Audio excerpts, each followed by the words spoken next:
Okay, sa pagpapalaki ng bata, ano bang mas importante? Experience o material things?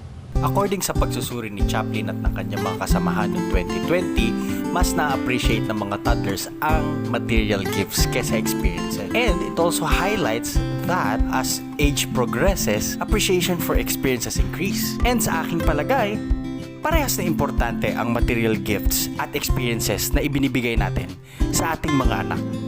And therefore, we will be glad to share the toys that we use in teaching Evo. So ayan, gumagamit kami ng flashcards at mga libro para maturuan si Evo. Ito ang sample. Yan. So these toys provide both auditory and visual learning for my child. So ganito namin siya ginagawa. How about this one? Hippo. Elib si Mudjaw. How about this one? Giraffe. Oh, how about this one? The shark. Baby shark. How about this one? Technically, naituro ko na sa anak ko kung ano yung itsura ng mga animals na to, kung ano yung sounds nila and whatever. So, tinry namin siyang dalhin sa Manila Zoo. By the way, life hack. Please, pag pupunta kayo ng Manila Zoo, just pay online para hindi na kayo pipila ng mahaba sa queuing system. Pero yun nga, dinala namin si Evo sa Manila Zoo para naman ma-immerse siya, no? At isang parte yun sa learning, Siguro yung isa sa mga hindi ko makakalimutang moment, nung nakita na ni Evo yung mga animals. Grabe yung kinang sa mata niya, no? So, wag natin deprive yung mga anak natin sa mga experiences na yan. What animal is that? Simba.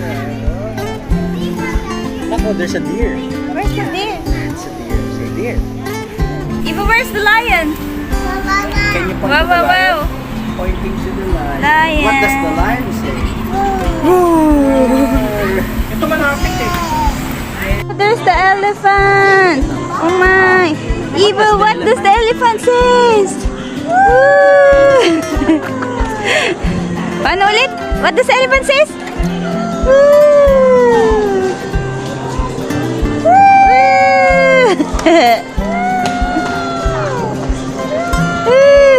Grabe. Talagang yung experience na ibinibigay natin sa mga anak natin, makikita natin yung progress and development nila and lahat ng itinuro ng mga taong nasa paligid sa kanila, no? Pero besides that, ang pinaka-importante sa lahat, sa tingin ko, ay yung kasiyahan na naibibigay natin sa kanila. Grabe, yung puso ko at yung puso ng asawa ko really fluttered nung nakita namin yung kinang ng mga mata niya. Noong nakita ni Evo yung mga animals sa paligid ng zoo. Grabe talaga.